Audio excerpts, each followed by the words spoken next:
حالیہ اس وقت صورتحال ہے اس کے اوپر میں آپ سے کچھ باتیں کرنا چاہتا ہوں۔ سب سے پہلے تو ہماری پارٹی اور ہمارے لیڈر کا ایک ویژن تھا اور ہے کہ وہ علاقے کہ جو پیچھے رہ گئے ہیں، ترقی نہیں کر سکے، اور وہ لوگ جو پیچھے رہ گئے ہیں اور ترقی نہیں کر سکے، ہم نے ان کو اوپر لے کے آنا ہے۔ اور اسی لیے ہمارا چونکہ جو ایکس فاٹا ہمارے جو مرج ڈسٹرکٹ ہیں وہ بہت پیچھے رہ گئے تھے، اور یہ مرجر کیا گیا تاکہ ان علاقوں میں ہم ترقی لا سکیں۔ ترقی کے لیے جو سب سے ضروری چیز ہے وہ ہے امن، اور انفارچونیٹلی امن یہاں پہ قائم نہیں ہو پایا، جس کی وجہ سے ترقی میں ایک بہت بڑی رکاوٹ ہے، اور وہ ہے دہشت گردی۔ اور ہم نے مل کر، حکومت نے، عوام نے، تمام اداروں نے، فورسز نے، پولیس نے، فوج نے مل کر ہم نے امن کو اس لیے قائم کرنا ہے کیونکہ اس امن سے ہمارا مستقبل، ہمارے بچوں کا مستقبل، ہمارے صوبے کا مستقبل اور ہمارے ملک پاکستان کا مستقبل وابستہ ہے۔ آپ سب کو یہ معلوم ہونا چاہیے کہ پاکستان کے جو دشمن ممالک ہیں وہ کبھی بھی نہیں چاہتے کہ پاکستان میں امن ہو اور پاکستان میں استحکام ہو، اور دہشت گردی کے سارے جو تانے بانے ہیں وہ انہی دشمن ممالک کے ساتھ جڑتے ہیں، اور اس کا خاتمہ ہم نے مل کر کرنا ہے۔ میں بڑے کھل کر یہ بات کرتا ہوں کہ ایک سازش کے تحت ہمارے حکومت کے درمیان، عوام کے درمیان اور فورسز کے درمیان ایک عدم اعتماد پیدا کیا جا رہا ہے، اور ان کو ایک سازش کو ختم کرنے کے لیے ہم نے مل کر ایسے لوگوں کو بے نقاب کرنا ہے، اور اس کو بے نقاب کرنے کے لیے جب تک عوام اپنی حکومت کا اور اپنے اداروں کا ساتھ نہیں دے گی، نہ ہی ہم جنگ جیت سکتے ہیں اور نہ ہم یہ جنگ لڑ سکتے ہیں۔ تو اس لیے آپ سب سے بھرپور طریقے سے اس جنگ میں بھرپور ساتھ دینا نہایت ہی ضروری ہے اور وقت کی ضرورت ہے۔ دہشت گرد کے جو سہولت کار ہیں، جو بھی کسی بھی وجہ سے، چاہے وہ خوف کی وجہ ہے، چاہے وہ لالچ کی وجہ ہے،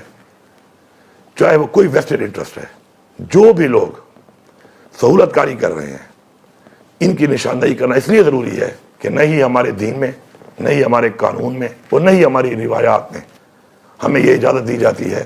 کہ ہم کسی دہشت گرد کی سہولت کاری کریں۔ تو ہم نے دہشت گردوں کے ساتھ ساتھ ان کے سہولت کاروں کا بھی خاتمہ کرنا ہے۔ دہشت گرد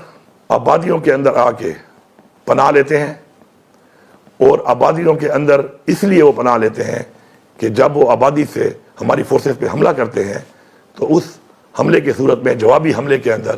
ہمارے عام سویلینز شہید ہوتے ہیں اور کولیٹرل ڈیمیج ہوتا ہے۔ یہ ایک پالیسی کے تحت وہ اس لیے کر رہے ہیں تاکہ عوام میں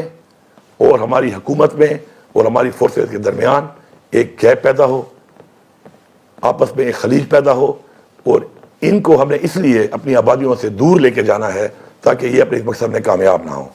اس کے لیے ہم سب نے مل کے فیصلہ کرنا ہے کہ ہم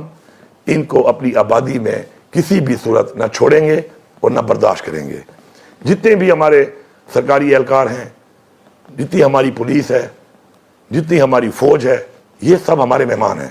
اور ہماری روایت ہے، ہمارا رواج ہے کہ اپنی سرزمین پہ ہمارے مہمان کو اگر کوئی نقصان پہنچائے تو وہ ہم کبھی بھی برداشت نہیں کریں گے۔ تو اس لیے ہم سب نے مل کر اپنی رواج کے مطابق، اپنا مہمان سمجھ کر، جو بھی ہمارے ان مہمانوں کو جو ہماری خدمت کے لیے، ہمارے تحفظ کے لیے یہاں پہ موجود ہیں، ان پہ حملہ کرے گا تو ہم نے اس کو بھرپور جواب بھی دینا ہے اور اس کو اپنے علاقے سے نکالنا ہے۔ یہ ہمارے اوپر دینی طور پر، اخلاقی طور پر اور اپنی روایات کا ہمارے اوپر ایک قرض ہے کہ ہم نے اس کو اتارنا ہے، اور اپنی اس رواج کو ہم نے اسی طرح جس طرح ہمارے آباء و اجداد نے ہمیں منتقل کیا اس رواج کو، اس روایت کو، اسی طرح اپنے بچوں کو منتقل کرنا ہے۔ ہم اپنے تمام ان لوگوں کا جنہوں نے دہشت گردی کے خلاف اس جنگ میں قربانیاں دی ہیں، جس میں ہماری پختونخوا کی عوام کی بہت بڑی قربانی ہے، ہماری پولیس کی بہت بڑی قربانی ہے،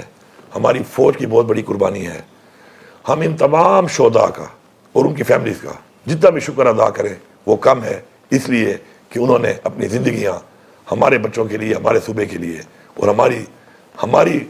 زندگیوں کے لیے اپنی زندگیاں ہمارے لیے قربان کی ہیں۔ تو میں ان تمام فیملیز کا اور ان تمام لوگوں کا اپنے پورے صوبے کی عوام کی طرف سے شکر گزار ہوں۔ میں جرگوں کا شروعات کر رہا ہوں اور انشاءاللہ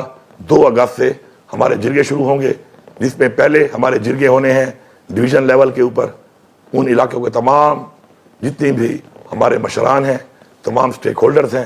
تمام پولیٹیکل پارٹیز ہیں، تمام پولیٹیکل نمائندے ہیں، سب کے ساتھ بیٹھ کے ہم مشاورت کریں گے۔ اور اس مشاورت کا جو مقصد ہے وہ یہ ہے کہ جتنے بھی تفوضات آج تک پائے جاتے ہیں کسی بھی طرح سے، ان تفوضات پہ بات ہو، اور اس کے بعد یہ جرگے کرنے کے بعد ہمارا ایک گرینڈ جرگہ ہوگا جس کے اندر ہم اپنی ایک پالیسی، ایک پلان اور آگے کا لائحہ عمل مل بیٹھ کر تمام اداروں کے ساتھ اور حکومتی لیول پر اس پر عمل درآمد کرانے کے لیے مل کے انشاءاللہ صرف یہ جنگ لڑیں گے نہیں، بلکہ انشاءاللہ ہم یہ جنگ لڑ کے انشاءاللہ جیتیں گے۔ کسی بھی طرح سے ہم یہ نہیں چاہتے، یا کوئی بھی یہ نہیں چاہتا کہ کسی طرح بھی کوئی ایسا آپریشن نہ تو کسی کے پلان میں ہے اور نہ ہی کوئی آپریشن اس طرح کا ہم کسی کو اجازت دیتے ہیں،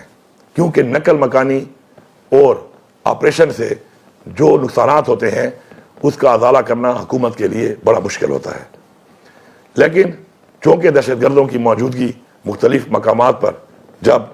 ہمارے پاس رپورٹ ہوتی ہے تو ہمیں ان کے خلاف کارروائی ضرور کرنی ہے، اور اس کارروائی کرنے کے لیے ہم ان کا خاتمہ کرنے کے لیے ان کارروائیوں کو جاری رکھیں گے، اور اس کارروائی میں ہماری عوام کا، ہمارے سویلینز کا کوئی نقصان نہ ہو۔ اس کے لیے ضروری ہے کہ جو یہ لائحہ عمل ہم بنا رہے ہیں اس کی بڑی وجہ یہ ہے کہ اس لائحہ عمل کے مطابق جب ہم وہ کام کریں گے تو انشاءاللہ صرف اور صرف دہشت گردی کا خاتمہ ہوگا، اس سے کسی سویلینز کا یا کسی سویلین لوگوں کا یا ہمارے بچوں کا، ہماری بہنوں کا، بیٹیوں کا، ہمارے بھائیوں کا کوئی جانی اور مالی نقصان نہیں ہوگا۔ بہت سے ایسے علاقے ہیں کہ جن کے اندر ہم ترقی لانا چاہتے ہیں ہر سیکٹر کے اندر، لیکن امن نہ ہونے کی وجہ سے ان ایریاز کے اندر ترقی لانا ناممکن ہے۔ تو اس لیے ہم سب نے مل کر ان علاقوں کو فوکس کرنا ہے اور مل کر وہاں پہ امن قائم کرنا ہے تاکہ ہم اپنا ترقیاتی کام وہاں پہ جلد سے جلد کر سکیں۔ میں یہاں پہ بار بار واضح کرنے کے بعد ایک بار پھر آخری دفعہ یہ سب کو واضح کرنا چاہتا ہوں کہ یہ جو ایک کنفیوژن پھیلائی جاتی ہے اور یہ بیانیے بنائے جاتے ہیں مختلف، تو یہ ہمارے وہ دشمن ہیں جس طرح کا بیانیہ بنا کر ہمارے اندر ایک عدم اعتماد پیدا کر رہے ہیں اور فاصلے پیدا کر رہے ہیں۔ ہمارے صوبے کے جتنے بھی اثاثے ہیں، ہمارے صوبے کی جتنی بھی معدنیات ہیں، یہ ہمارے صوبے کی عوام کا اور ہمارے صوبے کا ایک اثاثہ ہمارے صوبے کے پاس ہی ہے، اس کا اختیار بھی ہمارے پاس ہے۔ اور میں واضح کرتا ہوں یہاں پر اور حلف پہ واضح کرتا ہوں کہ نہ مجھ سے آج تک کسی نے اختیار مانگا ہے اور نہ ہی میں یہ اختیار کسی کو دوں گا اگر کوئی مانگے بھی تو، لیکن نہ کبھی مانگا گیا ہے، نہ ہم دے رہے ہیں اور نہ ہم دیں گے۔ تو اس لیے اس طرح کے بیانیے بنا کر جو آپ کو اس طرح کے بیانیوں پر لگا کر آپ کے اور حکومت کے درمیان جو فاصلے پیدا کیے جا رہے ہیں کہ ایسا نہ کچھ ہے اور ایسا نہ کچھ ہوگا اور نہ ایسا ہم کچھ ہونے دیں گے۔ یہ جو ایک بیانیہ ہمارے دشمنوں کا، دشمن ممالک کا اور پاکستان کے دشمنوں کا چل رہا ہے، جس سے یہ عوام کے درمیان، حکومت کے درمیان، اداروں کے درمیان ایک فاصلے پیدا کر کے نفرتیں پیدا کر رہے ہیں، تو جو لوگ بھی ایسا بیانیہ بنا رہے ہیں ان کو پہچانیں۔ یہ ہماری مشترکہ جنگ ہے، ہم نے یہ جنگ مل کے لڑنی ہے، ہم نے یہ جنگ مل کر جیتنی ہے۔ تو یہ لوگ جو ایک کردار ادا کر رہے ہیں ان کی نشاندہی کریں، ان کو پہچانیں، کیونکہ وہ صرف آپ کے نہیں، وہ آپ کی پوری نسلوں کے اور اس ملک پاکستان کے دشمن ہیں۔ آخر میں تمام عوام کو، تمام سیاسی پارٹیوں کو، تمام نمائندوں کو، اپنی فوج کو، اپنے تمام اداروں کو بحیثیت حکومت یہ واضح پیغام دے رہا ہوں کہ دہشت گردی کے خاتمے کے لیے پختونخوا کی حکومت اپنی عوام کے ساتھ کھڑی ہے۔ ہم نے مل کر ہر صورت میں ہر حد تک جا کر انشاءاللہ دہشت گردی کا خاتمہ کرنا ہے۔ اور میں آپ کو یقین دلاتا ہوں کہ اگر ہم سارے صحیح نیت کے ساتھ مل کر اپنے بچوں کے لیے، اپنے صوبے کے لیے، اپنے ملک پاکستان کے لیے مل کر یہ انشاءاللہ یہ جنگ لڑیں گے تو انشاءاللہ یہ جنگ ہم جیتیں گے نہیں، انشاءاللہ ہم یہ جنگ جیت چکے ہیں۔ شکریہ۔ میرے دیش سے نکل جاؤ امریکیوں، میرے دیش سے نکل جاؤ فرانس والوں، میرے دیش کا سونا میری عوام کے اوپر خرچ ہوگا۔ اب وہ دن گئے جب تم نے میرے دیش کے حکمرانوں کو خرید کر